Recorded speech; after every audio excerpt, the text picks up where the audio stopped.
Hello and thanks for joining us from our studios in Israel. I'm Aaron Porras, here with ILTV's morning briefing.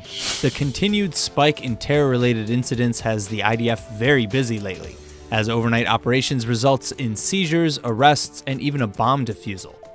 First, Israeli customs officials seized a massive shipment of military gear headed for Gaza through the port of Ashdod.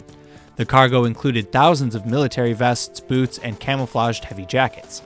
Originating in China, the gear was planned to be smuggled through the Kerem Shalom crossing by truck had it not been discovered. Then, earlier this morning in the West Bank, Israeli security forces apprehended 10 Palestinian suspects in connection to terror attacks and violent incidents. 2 illegal guns were seized during the raids.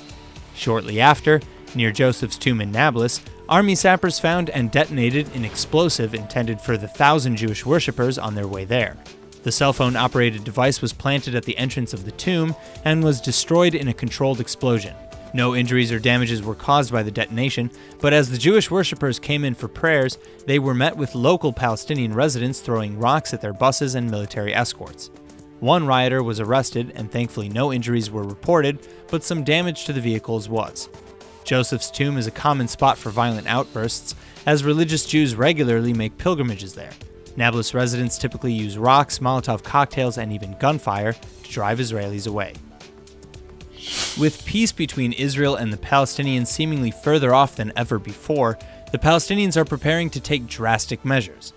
The top council of Palestinian leaders have just voted to totally withdraw recognition of the State of Israel, urging the P.L.O. to follow suit and cement it into policy.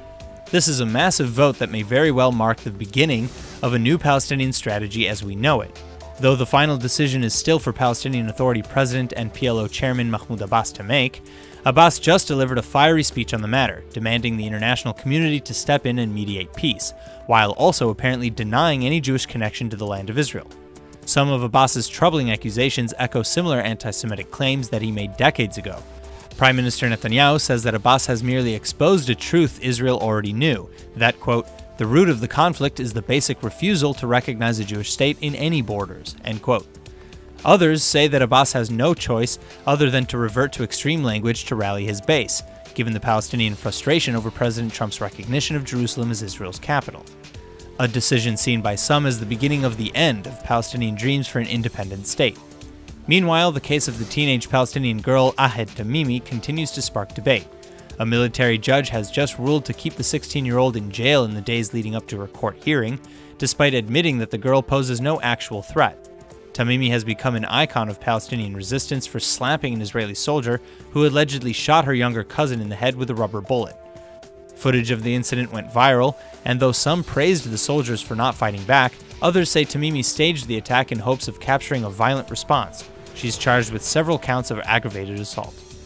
In its weekly economic report, the Israeli Finance Ministry writes that United States President Trump's new tax reform, which went into effect at the start of this month, will have major implications on Israel's economy. Intended to make the United States more attractive to foreign investments, as well as to incentivize staying in the U.S. to begin with, the tax reform most significantly reduces the corporate tax rate from 35% to 21%. Israel's corporate tax rate by comparison is 25%, meaning that many Israeli companies which do business with or in the United States may think of setting up shop in the US permanently.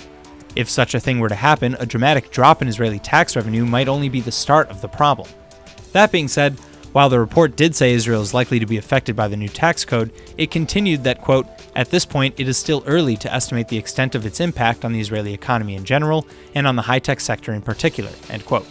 Further, Israel's own economic strengths may just buffer the impact much more than expected. The Knesset's controversial mini-market bill became Israeli law last week. The legislation now makes it illegal for most businesses all over the country to remain open during the Shabbat weekend. And now, a taped recording has just leaked to the media, igniting a whole new debate on the matter because it details how the government plans to enforce this controversial idea. The recording was apparently captured during a private meeting with ultra-Orthodox Knesset member Moshe Gafni, who tells his audience that Prime Minister Netanyahu personally agreed to take hundreds of inspectors tasked with forcibly detaining African asylum seekers and retrain them with upholding the new Shabbat law. These inspectors are reportedly all non-Jewish, and the announcement comes mere days after the government announced it would pay up to $9,000 to Israeli citizens to help enforce the deportation of those said African asylum seekers. Critics of both plans say that the government is wasting millions of dollars by retraining these workers for a skill they're not at all ideal for, and then paying twice by having average Israeli citizens fill in the gap. On top of that, the mini-market bill is criticized as a potentially devastating blow to Israel's economy on its own, since it will shutter countless businesses on the weekend. But the Knesset member on the tape says that the law moves the needle forward for the country's religious status quo, and even confirmed that as the head of the Finance Committee, he refused to approve the government's budget for 2019 unless Netanyahu gave in to ultra-Orthodox demands.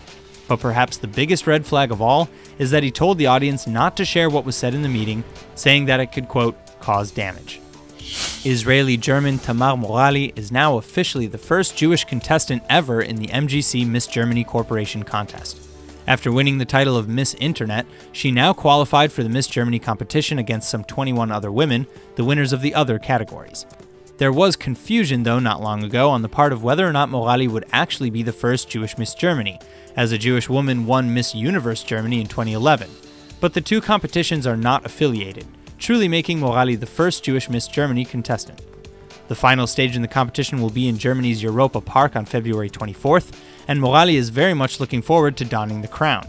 She said, quote, "For me, it's very important to be a representative, and because I'm Jewish, I think it's such an honor to represent both my identities.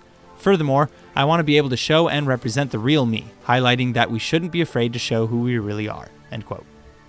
That's all for now. I'm Aaron Porras, and see you later with our main daily broadcast from Israel at 2 p.m. Eastern Time.